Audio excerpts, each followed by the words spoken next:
On today's show, The best way I always tell parents to advocate for their students is to, for one, know their rights and understand that I really try to empower parents because what I've learned is that parents have all the power, So if they say they want something, it can actually get done if they play an active role. But just to know their rights. And then I also point them to the support section in the IEP because to me, those supports need to happen at home and at school to see the changes in the students. I think the best way they can advocate for their students is to really know what they're signing and what they're getting into with their children's education and not just trust the school system. Because while we know what we're doing, we don't know their child as well as we do. This is the way I try to push parents to advocate for their kids. Just know what's happening. Don't come in here blindly and feel free to ask questions, stop the meeting, come back the next day if you're not ready to end the meeting, just that way. Welcome to Education Today. I'm your host, Solanke. I spent 15 years in the secondary classroom teaching English, reading, and social studies. I've also been on the other side as a parent of 3 children who have completed the formal schooling years of kindergarten through 12th grade and are now in the college and career stage. Now I'm here to have conversations with teachers, administrators, school staff, students, and parents about all things education. Join me as I cover current topics in education from preschool through to college, career, and beyond.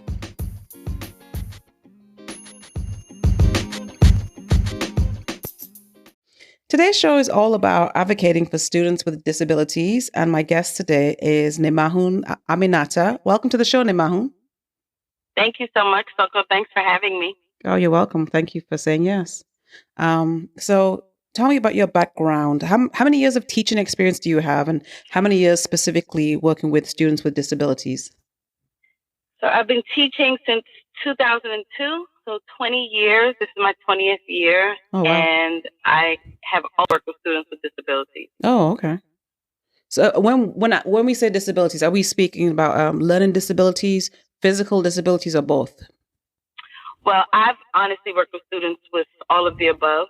Yeah. So I've worked with students with the mild disabilities more often, which are like an intellectual disability, a learning disability, emotional disability. But I've also worked with students with more physical disabilities, with orthopedic impairments, hearing impairments. Yeah. Okay. And what is your current position? Currently, I work in a middle school, so I teach 7th grade. I co-teach, and I work with students with mild disabilities, so students with intellectual disabilities, emotional disabilities, and SLD, and intellectual disabilities. Did I say that? I think you might have. Yes. Yeah. All right. So, in this district, where in Tampa, we call it exceptional student education. Some places they call it special ed. I think that's an older term that's not so much in use. What do they call it? And I forgot to say that you teach in Maryland. In the county you're in, what do they call it? We call it special education. Okay, so that title is still being used. So you work obviously with IEPs, individualized educational plan. Tell our audience a little bit about what is an IEP, and how does it differ from a 504 plan? Okay, so an IEP is an individualized education plan, and it's a plan that's devised for a student who is identified as having a disability. So the IEP basically talks about the services as well as the supports, goals, and objectives for the student. Okay, and the 504 is also for students who have been identified as having a disability, but it focuses more on the support. So like in my position, the biggest difference is the students with IEPs are on my caseload, but the students with 504 are supported by the counselors. Oh, okay, that's how it is. Well, they're supported in the classroom by the teachers, of course. Yes. But as far as keeping their plans updated, that's done by the counselors who monitors it. Yeah, so that's how it is in Florida also. Okay. And the IEP it's a legally binding document, correct? Yeah. So is the 504. Okay. Because it's a legally binding document, how is that enforced and regulated? from outside agencies? Well, there are many, many laws, federal laws put in place to support children with both 504s and IEP. Mm-hmm. But as far as it being regulated, from what I've seen, what I've observed over the past 20 years, they're not regulated unless, they're regulated by within the schools, by the parents and the case managers and the general ed teachers, all the service providers. Yeah. But as far as outside of the school, they're not really regulated unless you land in court for some reason. Okay. Yeah, that makes sense. So these students have these plans that they're updated every year, correct? Yeah. Yeah. And in the plans, there are goals set for the students, and there are usually accommodations or modifications to their learning put in place. If these things are implemented correctly, or when you see them implemented correctly, how does this help students with disabilities reach their highest potential?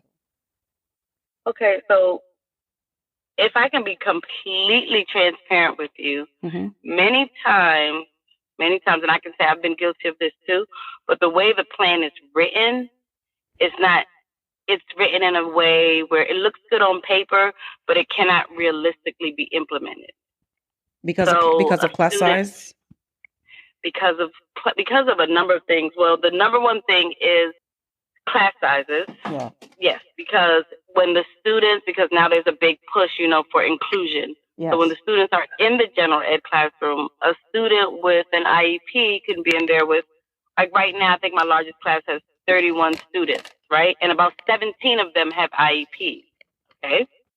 So they have 14 different plans written by different people. Mm-hmm. So different support. Yeah. So the way IEPs are written and the way the law goes is each child is supposed to get all of their support when they need them, right? Yeah. But realistically, in a classroom with 31 students, every child cannot get every single thing. They can. The way I do it is either everyone can get a little bit of everything, or everyone can get a lot of one thing.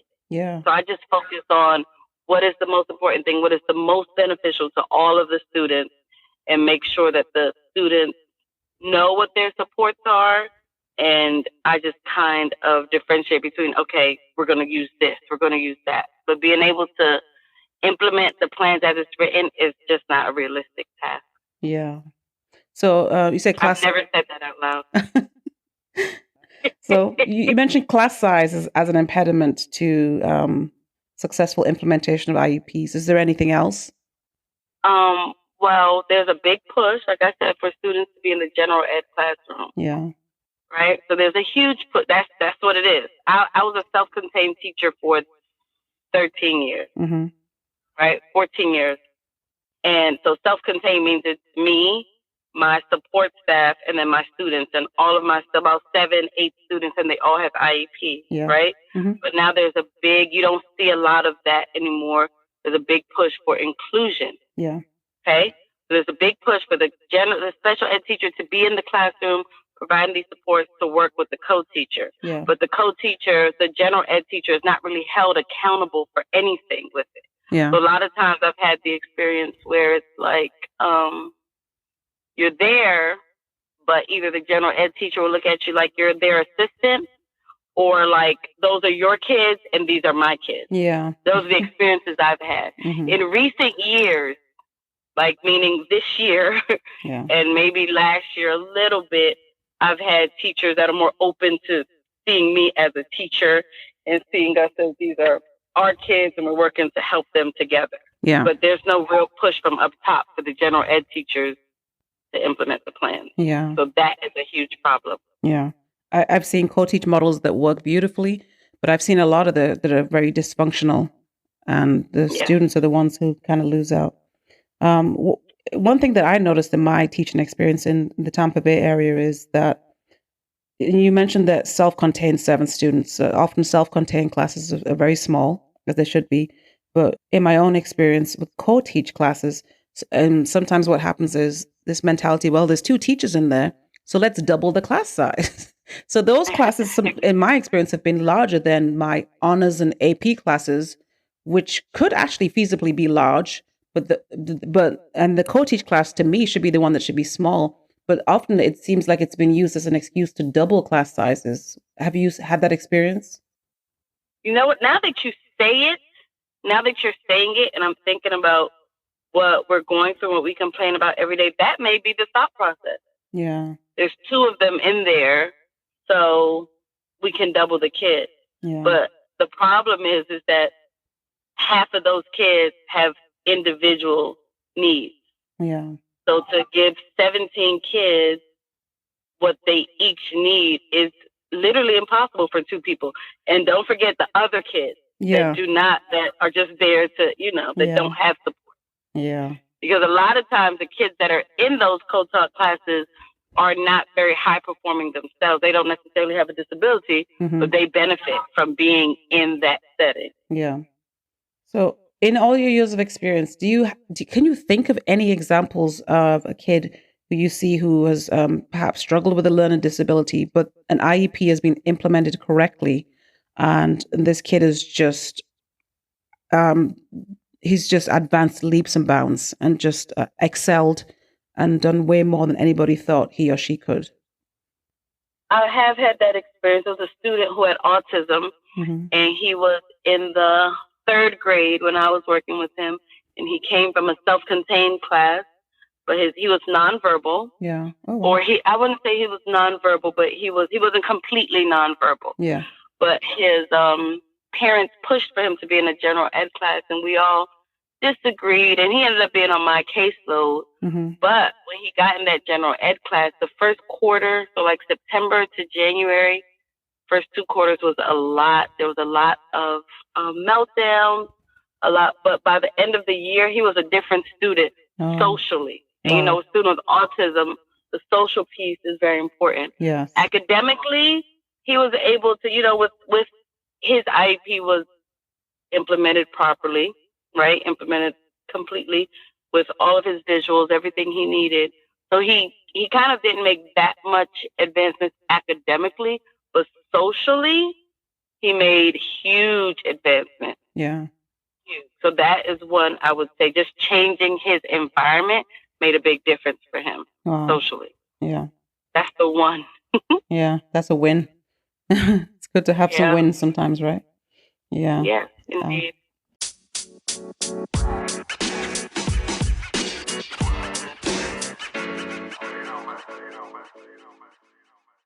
So, as you writing and rewriting IEPs each year for your students, what have you seen over the years that have been some realistic and also unrealistic goals, accommodations, or modifications that either parents have pushed for or other teachers have pushed for in an IEP, or perhaps administration? I think I haven't had that experience where it's coming from the outside that are pushing them, but more so from the inside, like teachers pushing for certain supports. I think some of the more unrealistic ones are the math goals to me. To me, I think the math goals should be very general and basic all the time, because when you think about, like in writing class, in English, you're writing from day 1 to day 180, right? But in math, you might work on fractions for 3 weeks. Yeah. So when they have a goal that is for fractions, it's just kind of, because, you have to report on the goals every quarter. It's hard to report on a goal and it's something that you haven't really addressed. So when the goals are not very general, I think that makes it difficult and makes it unrealistic for you to collect data on, because you're not really watching the student do that. And, because they're in the general ed classroom, you wouldn't have a child that's working on geometry per se, but his IEP says fractions. So we have to get information, some data on how well he does these fractions. Oh, I see. Does that make sense? Yes, I understand what you're saying now. Yes. Yeah, so that has been the most unrealistic. And then when you have these IEPs that have like every single accommodation check, every single one check. Yeah. So the IEPs and the 504s, actually, they're updated yearly, and parents are invited to the process. As a parent going into an IEP, and I speak from personal experience as well as from the teacher, I've been on both sides, it can be very daunting and overwhelming, and emotional also, because sometimes there's some pushback from parents, and what is the word I'm thinking of? Denial for the first IEP, if the child has been identified with a disability that the parent hasn't necessarily come to terms with yet. So the IEP process can be stressful for parents. How would you advise parents, especially if it's their first IEP, how would you advise them to best advocate for their students during the process? The best way I always tell parents to advocate for their students is to, for one, know their rights, Yeah. right? Hmm. And understand that I really try to empower parents, because what I've learned is that parents have all the power, Yeah. you know. So if they say they want something, it can actually get done if they play an active role. But just to know their rights. Where I work now, we have the IEP chair I worked with last year. She created, there's this booklet, the rights and responsibilities for Yeah. parents. But it's like about 30 pages. And if you're a parent who can't read, struggles with reading, or doesn't have, I'm not sitting down to read 40 pages, Yeah. but you still need to know that we have a one page where we just took out the most important pieces. So I give that, for me, what I do is I give that to parents. I give them their booklet, but I also give them the one pager that's easier to read, easier to understand. Hmm. So if they have any questions, I encourage them to ask questions and clarifying questions. And then I also point them to the support section Yeah. in the IEP, because to me, those supports need to happen at home and at school to see the changes in the students. Hmm. But just encourage them to, I think the best way they can advocate for their students is to really know what they're signing and what they're getting into with their children's education, and not just trust the school system. Because while we know what we're doing, we don't know their child as well as we do. This is the way I try to push parents to advocate for their kids. Just know what's happening. Don't come in here blindly, and feel free to ask questions. Stop the meeting. Come back the next day if you're not ready to end the meeting. Just that way. Yeah.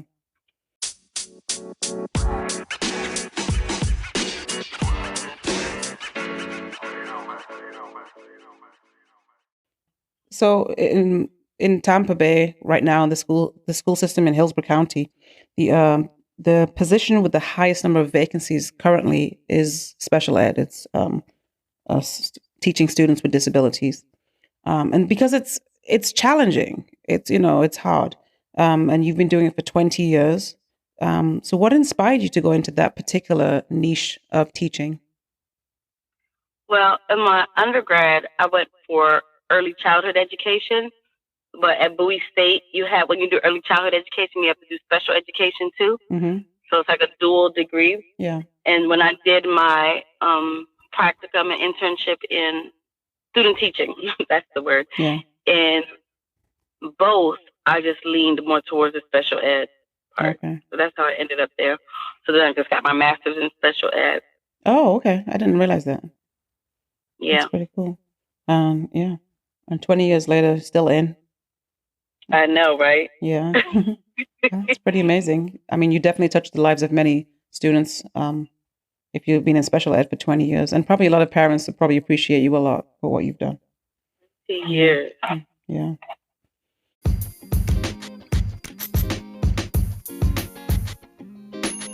Tune in next week for part 2 of my interview with Nemahun Aminata, where I speak with her about the important work she's doing training up special education teachers and advocating for students with disabilities in my native land of Sierra Leone, West Africa.